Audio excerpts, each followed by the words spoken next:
베드로 서신의 가장 큰 차별성이 있습니다. 베드로는 바울과 너무 다르게 예수님을 직접 보고 동행했던 사람이죠. 사람들에게 그의 실패가 많이 알려졌고 그가 다시 일어났던 베드로의 삶이 베드로 전서 후서에 나타난 그의 모습의 차별성이라고 볼 수 있습니다. 바울은 예수님을 알지 못했을 때 실수를 했어요. 아주 큰 실수를 했죠. 그러나 주님을 만난 이후에 순교의 자리까지 진짜 표대를 향하여 달려갔던 철인의 이미지를 갖고 있습니다. 난 저렇게 못 살아, 이런 느낌을 갖게 하는데, 베드로는 예수님을 알았고 만졌고 영접했고 그를 고백했고 주로, 그리고 수제자였지만 넘어졌던 그런 사람의 이미지가 있습니다. 그래서 그의 고백과 위로는 신학적이나 어떤 책상에서 나온 것이 아니고 똑같이 경험해봤던, 실패를 경험해봤던 그의 삶이 믿음 없이 살아가는 저희들, 믿음이 연약하게 살아가는 우리들의 갈등 속에 살고 있는 우리에게 전달되는 감동과 힘이 있습니다. 그래서 보면 지난주도 그랬고 제가 베드로전서를 많이 강의를 했는데 그때마다 눈물로 설교를 하게 됐던 이유가 그 베드로의 마음이 2000년을 넘어서 전달해 와서 그렇지 않나, 이런 생각 가져봅니다. 전승에 의하면 베드로는 순교를 할 때 아내랑 같이 다녔기 때문에 순교를 할 때 아내가 먼저 순교하는 장면을 보게 됩니다. 이게 너무 고통스럽죠. 여러분, 같이 평생을 했던 아내, 여러분 베드로 장모님이 나오는 거 볼 때 아내가 있죠. 그리고 바울도 내가 베드로처럼 아내를 데리고 다닐 권한이 없느냐, 이런 걸 볼 때 베드로는 아내와 함께 동행했던 것을 볼 수 있는데, 순교의 자리도 먼저 갔는데 아내가 먼저 순교를 당했습니다. 아내가 죽음을 당하고 있는 그 앞에 베드로가 했던 얘기가 있습니다. 힘내 여보, 힘내 여보, 우리 곧 만납시다, 힘냅시다, 이렇게 아내에게 격려했던 글이 있어요. 그거 읽는데 가슴이 뭉클하더라고요. 아내 순교 이후에 그는 주님이 달린 모습으로 십자가에 달릴 수 없다가요 거꾸로 십자가에 달려 죽었다는 전승이 있습니다. 기록이 정확히 나와 있지 않아서 얘기하긴 그렇지만, 근데 여러 곳에 그런 전승이 있습니다. 자신의 죽음을 감지하고 쓰게 된 서신이 베드로 전서 후서니까 얼마나 간절함이 묻었는지 모릅니다. 지난주에 나눴던 얘기죠. 그런데 오늘은 본문을 읽다가 보면 의문이 생기는 구절이 있어요. 여러분, 항상 성경 읽다 보면 의문을 가지면은 그것이 굉장히 은혜가 됩니다. 자, 6절입니다. 성경에 기록되었으되 보라, 내가 택한 보배로운 모퉁이 돌을 시온에 두노니 그를 믿는 자는 부끄러움을 당하지 아니하리라 하느니라고 되어 있습니다. 여러분, 믿지 않고 순종하는 자에 대해서는 7절 8절에 나와 있습니다. 믿지 않고 순종하지 않는 자는 예수님이란 반석에 걸려 넘어집니다. 구원에 이르지 못하고 영원한 형벌로 죽는다는 얘기입니다. 우리 다 이해합니다. 알고 있습니다. 그런데 예수님을 믿는 사람은 반석에서 구원을 얻으리라 이렇게 되어 있지 아니하고 부끄러움을 당하지 아니하리라로 되어 있습니다. 아니, 우리가 예수님을 믿고 구별된 삶을 살면서 생활 선교사로 살고 순교를 당하는 사람 앞에서 믿음을 지켜나갔던 그 삶이 겨우 상급이 부끄러움을 당하지 않는 정도냐, 이런 의문을 전 갖게 됐습니다. 여러분, 부끄럽다는 말은 다른 표현을 보면 수치스럽다는 얘기입니다. 그래서 저는 이 수치스러운 주제를 가지고 묵상하며 공부하는 가운데 부끄러움, 이 수치심은 단순히 우리 감정의 여러 가지 한 감정이 아니라는 것을 깨닫게 됐습니다. 수치심의 뿌리는 선악과였다는 걸 알게 되었습니다. 너무나 아름답고 완벽했던 에덴 동산에 죄가 들어왔습니다. 하와는 하나님이 우리에게 주시는 것이 최선인 것을 믿지 못했어요. 원래는 알고 있었지 모르지만 선악과를 먹지 못하는 걸 볼 때 지금이 베스트가 아니고 뭔가 더 있다고 생각했죠. 그래서 사단인 뱀의 꼬임에 넘어가서 하나님처럼 되고자 하는 더 베스트에 도전하게 되는데, 그것이 그 하나님처럼 되고자 하는 욕망이 넘어갔던 하와의 모습이었습니다. 선악과를 먹고 아담과 하와가 느꼈던 마음과 행동이 창세기 3장에 묘사되어 있습니다. 제가 봉독하겠습니다. 3장 6절입니다. 여자가 그 나무를 본즉 먹음직하기도 하고 보암직하기도 하고 지혜롭게 할 만큼 탐스럽게 한 나무인지라. 여자가 그 열매를 따먹고 자기와 함께 난 남편에게도 주매 그도 먹은지라. 이에 그들이 눈이 밝아져 자기들이 벗은 줄을 알고 무화과 나무 잎을 엮어 치마로 삼았더라. 그들이 그날 바람이 불 때 동산에 거느시는 여호와 하나님의 소리를 듣고 아담과 그의 아내가 여호와 하나님의 낯을 피하여 동산 나무 아래 숨은지라. 여호와 하나님이 아담을 부르시며 그에게 이르시되 내가 어디 있느냐. 이르시되 내가 동산에서 하나님의 소리를 듣고 내가 벗었으므로 두려워하여 숨었나이다. 하나님께서는 선악과를 따먹으면 정령주울이라고 말씀하셨습니다. 우리는 일반적으로 먹으면 죽는다는 이미지가 있죠. 사극 같은 장면을 보면 사약을 받은 사람이 사약을 먹으면 바로 막 피를 통하고 죽는 장면입니다. 우리는 정령주울이라고 할 때 선악과를 먹으면 그렇게 죽는 줄 알았는데, 근데 너무 놀랍게도 선악과를 먹은 아담과 하와가 그렇게 죽은 것이 아니라 가장 처음으로 느꼈던 것이 수치심이라는 것이었습니다. 방금 전까지 없었던 감정이었습니다. 벌거벗은 내 몸이 부끄러워졌고 자존심이라는 것이 생겼습니다. 수치심은 그냥 수치심으로 끝나지 않고 두려움으로 연결되어 하나님으로부터 피하게 됩니다. 예전에는 하나님 앞에 자존심을 부릴 필요가 없었습니다. 나는 그분의 작품이었으니까요. 그런데 선악과는 하나님으로부터 독립을 선언한 것이고 나만의 삶이 생겼는데 그것이 보여주는 것이 부끄럽게 느껴졌습니다. 그리고 두려워서 하나님을 피하게 됩니다. 내가 나의 주인이 되어 살면 더 자유롭고 더 행복하고 더 누릴 수 있을 줄 알았는데 반대의 결과였습니다. 정령 죽으리라는 하나님의 경고가 삶으로 나타나기 시작했는데 그 첫 징조요, 뿌리가 수치심이었다는 것을 발견하게 됩니다. 수치를 당하지 않으려는 아담과 하와의 후예들은 문명을 건설하며 살고 있습니다. 그러나 인간 깊은 내면의 뿌리를 내린 수치심은 인간 스스로 제거할 수가 없는 것을 보여줍니다. 수치심은 아직도 우리 삶에 뿌리를 내리고 있습니다. 지금 우리는 최고의 문명 시대에 살고 있습니다. 지구촌 한 구석에는 먹을 것이 아직도 부족하지만 사실상 지금 50년, 길게 잡아야 100년만 뒤로 돌아가 보면 지구촌 한 구석에 굶은 것이 아니라 전 세계가 굶주렸었습니다. 먹는 문제가 서서히 해결되고 산업혁명을 겪으면서 의식주의 형식이 바뀌었고 이동수단, 소통수단은 눈부신 발달을 하였습니다. 그러나 그 눈부심이 인간의 내면의 수치심을 해결하지 못했습니다.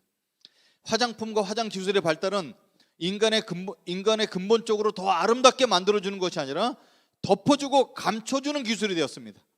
성형의술의 발달은 자신의 모습 그대로가 아닌 그 누군가의 눈, 그 누군가의 코와 입을 닮아가도록 부추겼습니다. 여러분, 스마트폰에 가장 많이 사용되는 앱이 무엇인지 아세요? 카메라와 사진 관련 앱입니다. 지금의 나이보다 더 젊고 더 가늘게 보여주는 어플들입니다. 이런 모든 현상의 그 깊은 내면에는 수치심의 문제와 연관이 되어 있다는 것을 깨닫게 되었습니다. 사회적으로 나타나는 현상도 많습니다. 학력과 재력도 필요 이상으로 추구합니다. 그 바탕에는 수치를 당하지 않으려는 마음이 깔려 있습니다. 특히 남자들의 세계에서 자동차와 집의 크기는 자기의 성공의 여부와 관련되어 있습니다. 그 사람이 자존심을 나타낼 때가 많습니다. 하다못해 제가 자전거 동호회에 일반 사람들이랑 섞여서 나간다가 처음으로 자전거를 타러 갔을 때 얼굴도 처음 보는 저에게 제일 먼저 묻는 질문이 있어요. 뭘 물어봤는 줄 아세요? 자전거 무게가 얼마나 나가냐는 거예요. 아니, 제가 자전거 무게가 얼마인지 어떻게 알아요? 근데 나중에 알고 보니 자전거 무게를 낮추면 낮출수록 자전거가 비싸다는 걸 알게 됐고, 자전거 무게의 1kg 가볍게 만드는데 100만 원씩 든다는 사실을 알게 됐습니다. 그러니까 사람들이 자전거 무게가 얼마냐고 물어본 것은 얼마짜리냐를 물어본다는 것이었어요. 그러니까 지금은 사람들이 내가 갖고 있는 물건, 내가 사용하는 물건이 누구보다 떨어지지 않는다는 생각이 들어 그 안정권에 들어야 부끄럽지 않은 문화를 형성하고 있습니다. 이것을 잘 이용하는 것이 상술이죠. 작년에 제가 우리나라 최고 대학 이름은 얘기하지 않겠습니다만 최고 엘리트리가 모인 대학의 수련회 강사로 가게 됐습니다. 첫 번째 집회를 마치고 쉬는 시간에, 점심시간에 사람들이 같이 모여서 얘기를 나누면서 학생들과 얘기를 나누죠. 학생들이니까 졸업생들도 있습니다. 그런데 묻는 친구들마다 다 로스쿨을 준비한다는 거예요. 저는 공부를 잘하고 똑똑한 친구들이니까 로스쿨을 준비하는 줄 알았어요. 근데 의외로 많아서 그 학교를 담당하는 목사님에게 이렇게 지나가다 얘기 나눴어요. 왜 이 학교는 그렇게 최고 인류 대학인데 로스쿨을 준비하는 애들이 참 많네요. 그런 애들이 이번 수련회 많이 왔나 봐요. 그렇게 얘기했더니 그분이 점잖게 얘기하는 거예요. 목사님, 이 대학을 졸업하고도 취업이 안 되면 낯뜨거워서 딴 데 가지 못합니다. 최하 로스쿨을 가야죠. 여러분, 제가 여기서 말하는 것은 로스쿨에 가는 것이 잘못됐다는 것이 아닙니다. 우리 인간의 내면에 수치심은 고학력일수록 상위 1%에 어디 들어가는 사람일수록 더 자유롭지 못하다는 말입니다. 가문의 영광이 사람을 살리기도 하고 가문의 수치가 사람을 죽이기도 합니다. 그런 체면 문화의 바탕에 수치심이 깔려 있다는 것입니다. 사회의 한 이슈인 갑질 문제도 수치심의 영향을 벗어나지 않습니다. 현대 사회에서 상대에게 가장 심하게 수치심을 주는 방법이 뭘까요? 그러면 상대방에게 수치심을 줄 수 있는 가장 효과적인 방법이 뭘까요? 무릎 꿇어입니다. 드라마 이태원 클라스에서도 주인공을 무릎 꿇리는데 올리는 하다 망하는 사람 보게 됩니다. 백화점 직원에게 무릎 꿇히는 사건이 계속 등장합니다. 자신의 특별함을 느끼기 위해서 직업상 손님을 기분 좋게 상대할 수밖에 없는 그 사람의 위치를 이용해 수치심을 주려고 합니다. 분명한 죄성입니다. 그래서 지금은 육체 노동보다 이러한 감성 노동에 시달리는 정신적 고통이 더 큰 세상에 살고 있습니다. 감정 노동을 강요하는 진상들의 마음속에 수치심이라는 그늘이 있다는 것입니다. 수치심은 이처럼 각개인의 가정과 국가와 사회에 깔려있는 이유는 수치심의 가장 큰 죄의 열매이기 때문에 그렇습니다. 수치심은 죄에 물들어 죽을 수밖에 없는 사람의 모습을 담고 있습니다. 제가 빌립보서 읽는 중에 사도 바울이 그리스도 없이 살아가는 삶에 대해서 평가를 내린 걸 보게 되었습니다. 빌립보서 3장 19절입니다. 그들의 마침은 멸망이요 그들의 신은 배요 그 영광은 그들의 부끄러움에 있고 땅의 일을 생각하는 자라. 여기에도 부끄러움과 수치심이 등장합니다. 성경 속의 부끄러움은 단순한 하나의 감정이 아니라 사망의 증거, 사망의 전조 증상임을 알 수가 있습니다. 그런데 우리가 알고 있는 것처럼 예수님은 모든 수치를 당하시고 십자가에 달리신 분이십니다. 작년 거의 한 해 동안 우리는 마가복음을 공부했습니다. 기억하실지 모르지만 제가 몇 번이고 예수님의 십자가 사건이 너무너무 밋밋하다고 표현했어요. 어떻게 하나님의 아들이시고 메시아이시고 구원주이신 예수 그리스도께서 십자가의 형틀에 못 박히실 때 그냥 성경에 뭐라 되어 있냐면 십자가에 못 박히시니라 라고 너무너무나 간단하게 표현되어 있습니다. 그래서 제가 이거 고민을 많이 했던 설교를 나눴던 기억이 납니다. 차라리 멜 깁슨이 만든 영화 더 패션 오브 더 크라이스트가 피 흘리시며 고난당하시는 예수님을 훨씬 더 실감나게 잘 표현했다고 생각했습니다. 그런데 묵상해보니 예수님의 고난은 십자가만이 아니었습니다. 그가 공생의 기간에 내가 하나님의 아들이냐, 나사렛에서 어떻게 선한 것이 나겠느냐, 내가 나이 50도 되지 않았거든 아브라함을 보았다 하느냐, 예수님을 무시하는 말들이 예수님의 공생의 기간 동안 따라다녔습니다. 예수님께서 십자가에 달리시기 전에 로마 군인들은 예수님의 얼굴을 때렸습니다. 여러분, 오른뺨을 때리거든 내 왼뺨을 돌려대라고 말씀하신 그분의 뺨을 때린 거예요.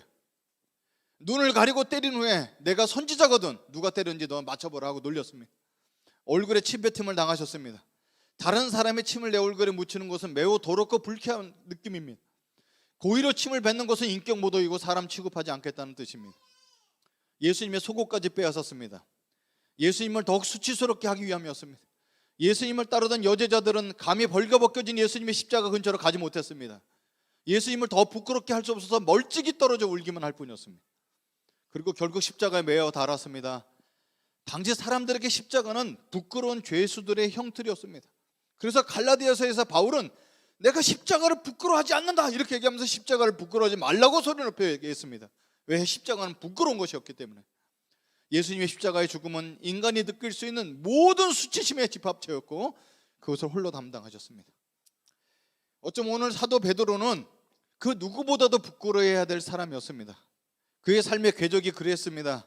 그러나 예수님은 베드로가 홀로 있을 때 찾아오셔서 나를 사랑하느냐, 나를 사랑하느냐, 나를 사랑하냐를 3번 반복하시면서 감히 사랑한다고 얘기 못하고 부끄러워하고 있는 베드로의 모든 수치심을 씻어주시고 그 경험으로 하여금 베드로는 그 부끄러움에서 구원받는 것이 얼마나 큰 것인지 실감하고 예수 그리스도가 우리 모든 부끄러움에서 구원시켜 주신다고 말씀하고 있습니다. 이사야서 53장 2절에서 7절입니다. 그는 주님 앞에서 마치 연한 순같이 마른 땅에 나온 싹과 같이 자라서 그에게는 고운 모양도 없고 훌륭한 풍채도 없으니 우리가 보기에 흠모할 만한 아름다운 것이 모습이 없다. 그는 사람에게 멸시를 받고 버림을 받고 고통을 많이 겪는다. 그는 언제나 병을 앓고 있었다. 사람들이 그에게 얼굴을 돌렸고 그가 멸시를 받으니 우리도 덩달아 그를 귀하게 여기지 않았다. 그러나 그가 찔린 것은 우리의 허물 때문이고 그가 상처를 받은 것은 우리의 약함 때문이다.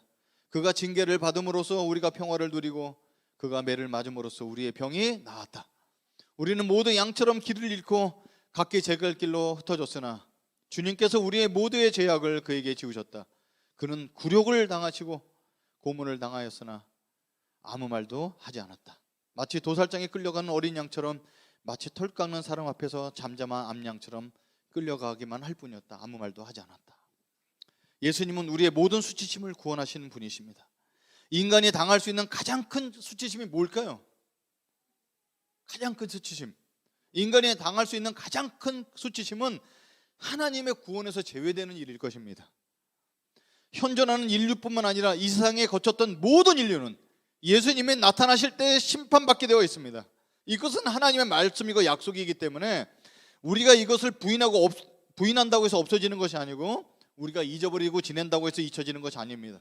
심판의 때 온 인류 앞에서 각 사람은 생얼로 민낯으로 벌거벗은 채로 심판대에 서서 심판을 받게 되어 있습니다. 모든 것이 다 드러나는 그 수치스러운 그 순간에, 우리 힘으로 피할 수 없는 그 순간에 우리가 심판대 앞으로 나가야 되는 두려움 걸 때 우리를 앞에 막아서시는 분이 계십니다. 예수님이십니다. 그래서 오늘은 본문 6절에 성경에 기록되었을 때 보라, 내가 택한 보배로운 모퉁이 돌을 시온에 두노니 그를 믿는 자는 부끄러움을 당하지 아니하리라고 증거하고 있는 것입니다. 이 부끄러움은 구원의 상징이었습니다. 우리는 예수님으로 인해 우리는 삶의 끝에 결코 부끄러움을 당하지 않게 하겠다는 약속을 가진 사람이 되었습니다. 예수님으로 인해 우리는 택함을 받은 사람이 되었고 그리스도인이라는 새 종족이 되었습니다. 예수님으로 인해 모든 면책권을 부여받은 왕같은 제사장이 되었습니다. 예수님으로 인해 우리는 거룩한 민족이 되었습니다. 이렇게 놀라운 새 신분, 새 삶을 받은 사람답게 수치심을 벗어버리고 담대하게 살도록 주님은 우리에게 권면하고 계십니다. 지금 형편이 어렵다고 주눅들지 말고 세상의 기준을 가지고 수치스럽게 생각하지 맙시다. 영화 베테랑 영화를 볼 때 주인공이 부패한 경찰 했던 너무 유명한 말이 있죠. 야, 우리가 돈이 없지 가오가 없냐. 이 대사는 정말 멋있었습니다. 우리가 소유로 많아서 교만해지거나 오히려 거꾸로 없다고 해서 부끄러워하지 맙시다. 잘 벌 때도 있고 못 벌 때도 있는 거죠. 여러분, 결혼식이 빠르고 늦는 것, 직업이 좋고 나쁜 것, 자식들이 잘 나가고 안 나가고 이런 것 때문에 의식되거나 부끄러워하지 맙시다. 하나님은 그런 것으로 판단하시는 분이 아니십니다. 최소한 우리끼리라도 그렇게 하지 맙시다. 혹시 누가 어떤 교회 나가냐 물으면 조그만 개척교회 다녀 하지 맙시다. 이런 소리 하지 맙시다. 매주 생활 선교사를 세상으로 파송하는 이승재 목사님이 심하는 가까운 교회 달립니다. 이럽시다.